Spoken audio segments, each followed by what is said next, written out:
نحمده ونصلي على رسوله الكريم اما بعد فاعوذ بالله من الشيطان الرجيم بسم الله الرحمن الرحيم رب اشرح لي صدري ويسر لي امري واحلل عقدة من لساني يفقهوا قولي۔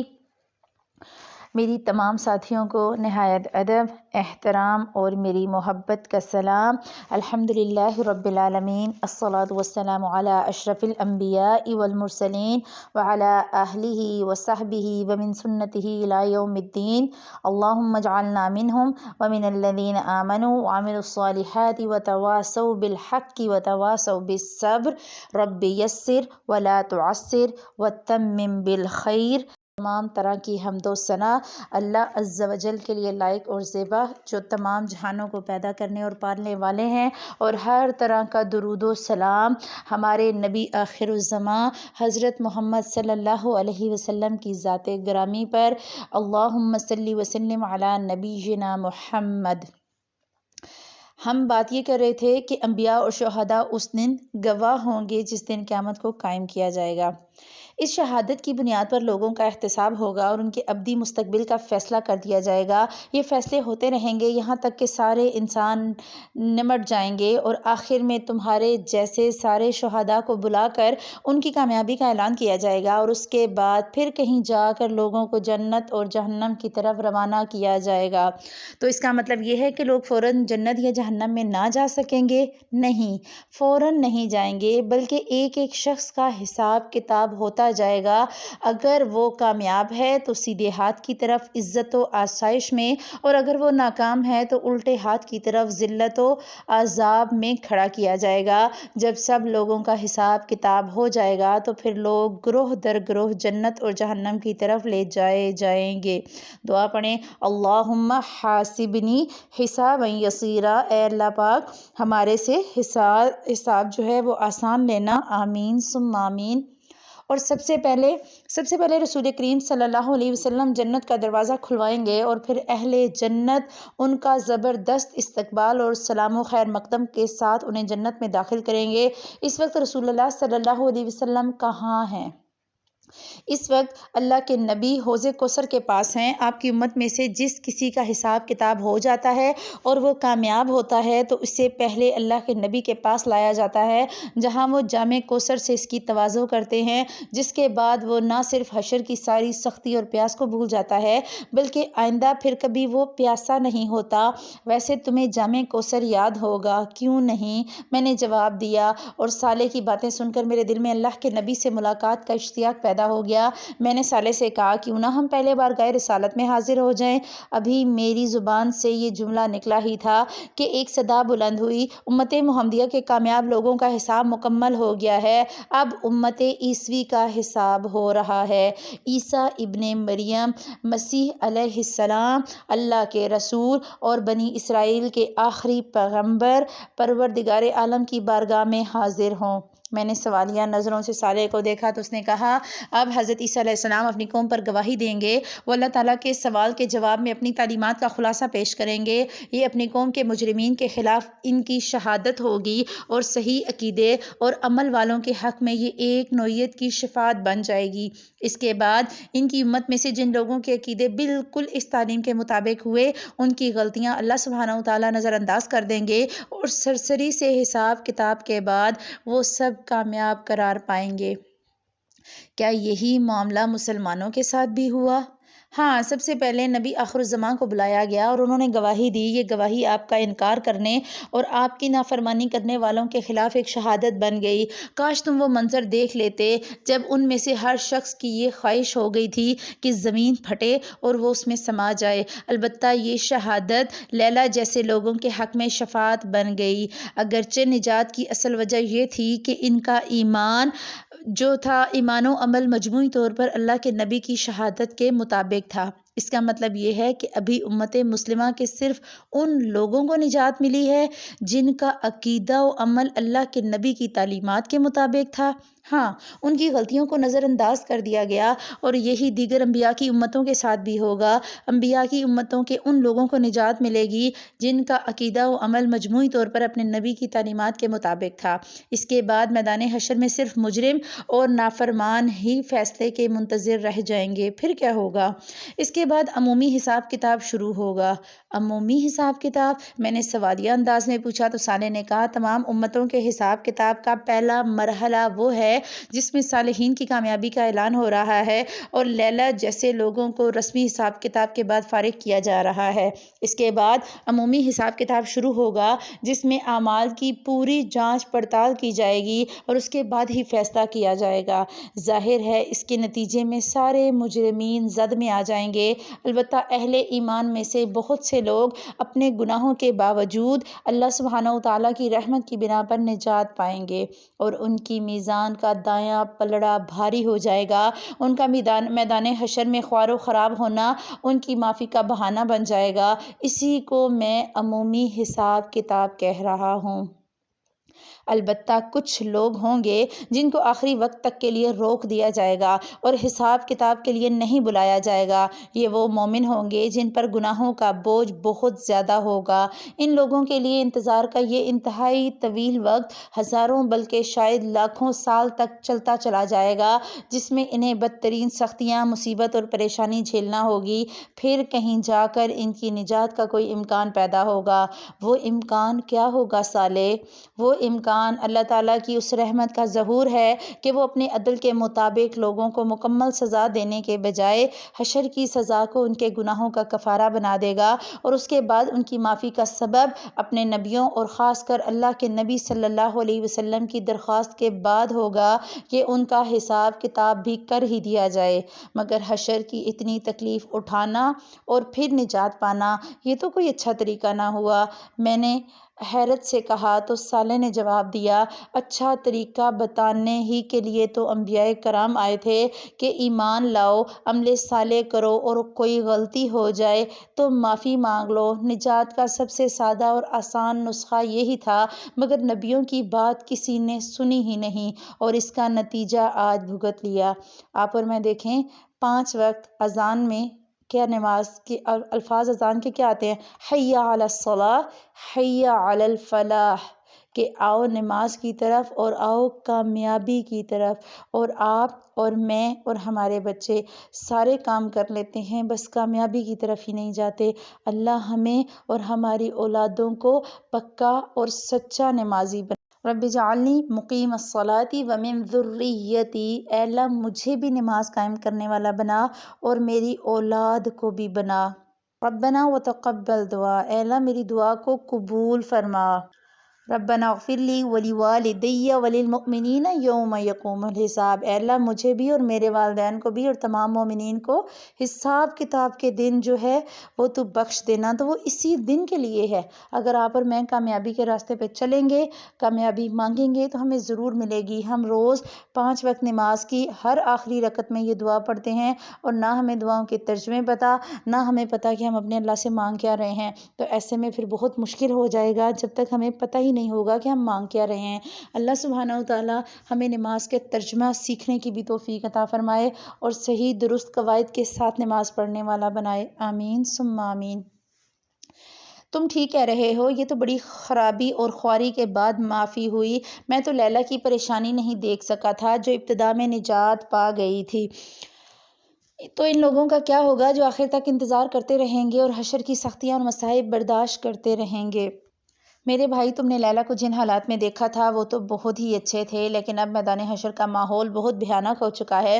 اس کی ایک وجہ یہ ہے کہ جہنم کا دہانہ مکمل طور پر کھول دیا گیا، جس کے بعد صرف حشر کی گرمی ہی نہیں بلکہ جہنم کا نظارہ اور اس میں جانے کا امکان بھی لوگوں کو مارے ڈال رہا ہے۔ اللہ تعالیٰ کا غضب مجرموں پر بھڑک رہا ہے۔ لوگ اپنے سامنے تباہی اور رسوائی کے دروازے کھلے دیکھ رہے ہیں اور یہ سب اتنا ہولناک ہے کہ انسان کی برداشت سے باہر۔ سب سے بڑی بات تو یہ ہے کہ کسی کو معلوم ہی نہیں کہ اس کے ساتھ ہونا کیا ہے۔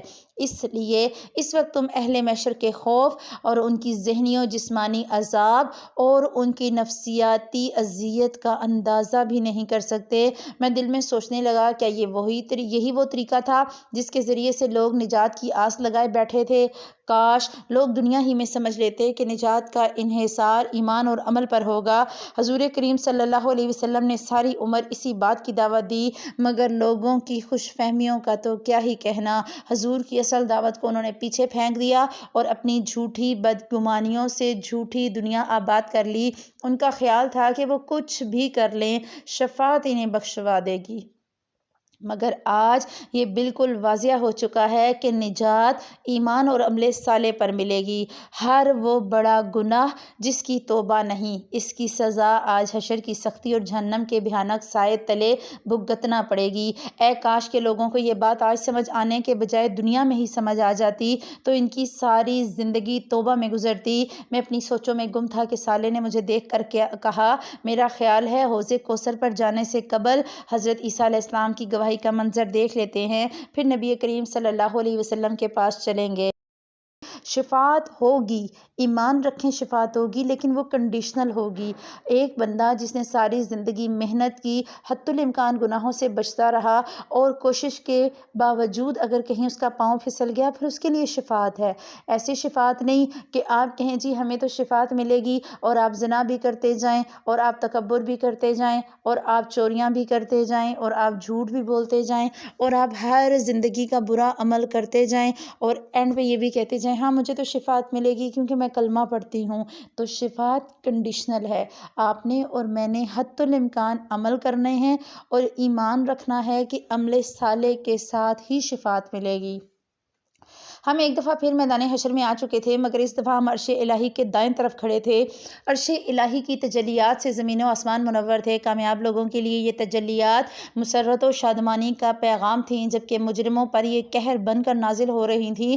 عرش الہی کے چاروں طرف فرشتے ہاتھ باندھے حلقہ در حلقہ کھڑے تھے۔ سب سے پہلے حاملین عرش فرشتے تھے، اس کے بعد درجہ بدرجہ دیگر فرشتے۔ ان فرشتوں کی زبان پر حمد، تسبیح اور تکبیر و ثنا کے کلمات تھے۔ حضرت عیسیٰ علیہ السلام اللہ سبحانہ وتعالیٰ کی بارگاہ میں حاضر ہو چکے تھے، جبکہ اول سے آخر تک سارے عیسائیوں کو میدان حشر میں موجود فرشتوں نے دھکیل کر عرش کے قریب کر دیا۔ ارشاد ہوا، عیسیٰ ابن مریم قریب آؤ۔ فرشتوں نے سیدنا عیسیٰ علیہ السلام کے لیے راستے کو چھوڑ دیا۔ وہ چلتے ہوئے عرش الہی کے بالکل قریب آ کھڑے ہوئے، ان کے ہاتھ بندھے ہوئے اور گردن جھکی ہوئی تھی۔ ارشاد ہوا، عیسیٰ تم نے اپنی قوم کو میرا پیغام پہنچا دیا تھا، تمہیں کیا جواب ملا؟ عیسیٰ علیہ السلام فرمائیں گے، مالک مجھے تو کچھ علم نہیں، غیب کا علم تو صرف تجھے ہے۔ ان کی یہ بات اس حقیقت کا بیان تھی کہ حضرت عیسیٰ علیہ السلام کو معلوم نہ تھا کہ ان کی امت نے ان کے بعد دنیا میں کیا کیا تھا۔ حضرت عیسیٰ کے اس جواب میں میدان حشر میں ایک گہری خاموشی چھا گئی۔ کچھ لمحے بعد آسمان پر ایک دھماکہ ہوا، تمام نظریں آسمان کی طرف بلند ہو گئیں۔ آسمان پر ایک فلم چلنے لگی۔ اس فلم میں عیسائی حضرت عیسیٰ اور حضرت مریم کے مجسموں کے سامنے سر ٹیک رہے تھے۔ بازاروں میں صلیب پکڑے لوگ جلوس نکال رہے تھے۔ گرجوں میں مسیح اور مریم کی پرستش ہو رہی تھی۔ مسیح کو مشکل کشا سمجھ کر ان سے مدد مانگی جا رہی تھی۔ ان کی تعریف کے نغمے اڑائے جا رہے تھے۔ پادری تقریروں میں انہیں خدا کا بیٹا ثابت کرنے کے لیے ایڑی چوٹی کا زور لگا رہے تھے۔ میں یہ مناظر دیکھتا ہوا سوچ رہا تھا کہ عیسائیوں نے انسانی تاریخ کے سب سے بڑے شرک کو جنم دیا تھا، حالانکہ اللہ تعالیٰ نے تو اپنے اس پیغمبر یعنی حضرت عیسیٰ علیہ السلام کو توحید ہی کی دعوت دے کر بھیجا۔ ان کے زمانے میں یہودیوں نے شریعت موسوی میں طرح طرح کی فقہی منہ شگافیاں کر کے اور اس پر عمل کو بہت مشکل بنا دیا تھا۔ ان لوگوں نے خدا اور بندے کے ایمان اور محبت آمیز تعلق کو ایک بے روح قانونی تعلق میں بدل دیا تھا۔ چنانچہ وہ چند ظاہری اور معمولی اعمال پر تو خوب زور دیتے، مگر ایمان و عمل صالح سے متعلق تمام اخلاقی احکام کے معاملے میں ان پر غفلت طاری تھی۔ ایسے میں ان کی طرف سے سیدنا عیسیٰ علیہ السلام کی بعثت ہوئی۔ آپ نے بڑی شدت سے بنی اسرائیل کی ظاہر پرستی اور اخلاقی دیوالیے پن پر تنقید کی۔ اپنے زمانے کے مذہبی لوگوں پر تنقید کرتے ہوئے انہوں نے فرمایا تھا، اے ریاکار فقیہوں اور فریسیوں، تم پر افسوس کہ تم بیواؤں کے گھروں کو دبا بیٹھے ہو اور دکھاوے کے لیے نمازوں کو طول دیتے ہو، تمہیں سزا زیادہ ہوگی۔ اے ریاکار فقیہوں، تم پر افسوس کہ پودینہ اور سونف اور زیرے پر تو تم یعنی عشر کی پیداوار یعنی زکوٰۃ کا جو عشر قائم تھا اس وقت، اس پر تو تم نے شریعت کی زیادہ بھاری باتوں یعنی انصاف اور رحم اور ایمان کو چھوڑ دیا، لازم تھا کہ یہ بھی کرتے، وہ بھی نہ چھوڑتے۔ اے اندھے راہ بتانے والو، جو مچھر کو تو چھانتے ہو اور اونٹ کو نگل جاتے ہو۔ اے ریاکار فقیہو اور فریسیو، تم پر افسوس کہ پیالے اور رکابی کو اوپر سے تو صاف کرتے ہو مگر وہ اندر لوٹ اور ناپرہیزگاری سے بھرے ہوئے ہیں۔ اے اندھے فریسی، پہلے پیالی اور رکابی کو اندر سے صاف کرتا کہ اوپر سے بھی صاف ہو جائیں۔ تم پر افسوس کہ تم سفیدی پھری ہوئی قبروں کی مانند ہو جو اوپر سے تو بہت خوبصورت دکھائی دیتی ہیں مگر اندر مردوں کی ہڈیوں اور ہر طرح کی نجاست سے بھری ہوئی ہیں۔ اس طرح تم بھی ظاہر میں تو لوگوں کو راستہ دکھاتے ہو مگر باطن میں بے دینی اور ریاکاری سے بھرے ہوئے ہو۔ آپ کی اس تنقید پر یہودی آپ کے سخت دشمن ہو گئے، یہاں تک کہ وہ آپ کے قتل کے درپے ہو گئے، مگر اللہ تعالیٰ نے آپ کو ان کے مکر و فریب سے بچا کر اپنی طرف اٹھا لیا۔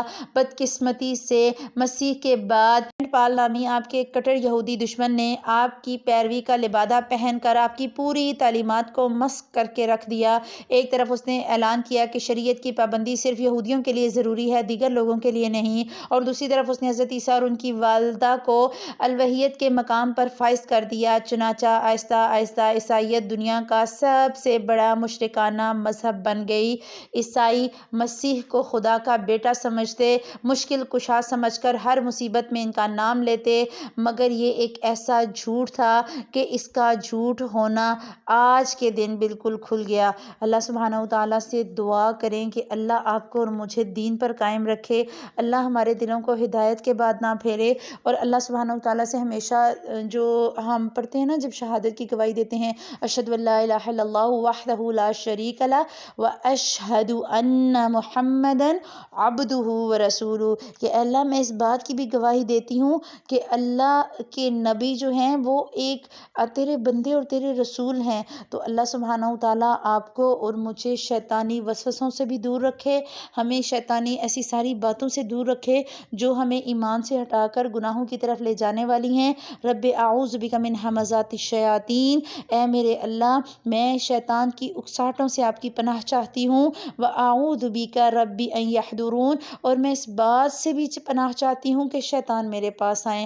اے اللہ آپ شیطان کو مجھ سے دور کر دیں، مجھے وہ دیں جو آپ چاہتے ہیں، مجھے ویسا بنا دیں جیسا آپ چاہتے ہیں، جیسا آپ میرے لیے پسند کریں، مجھے اپنی پسند کا مومن مسلمان با عمل بندہ بنائیں۔ اے اللہ میرے لیے ہدایت کو آسان کر دیں، میرے لیے دین پر چلنا آسان کر دیں۔ سبحانک اللہم و بحمدک، نشہد ان لا الہ الا انت، نستغفرک و نتوب الیک۔ السلام علیکم ورحمۃ اللہ وبرکاتہ۔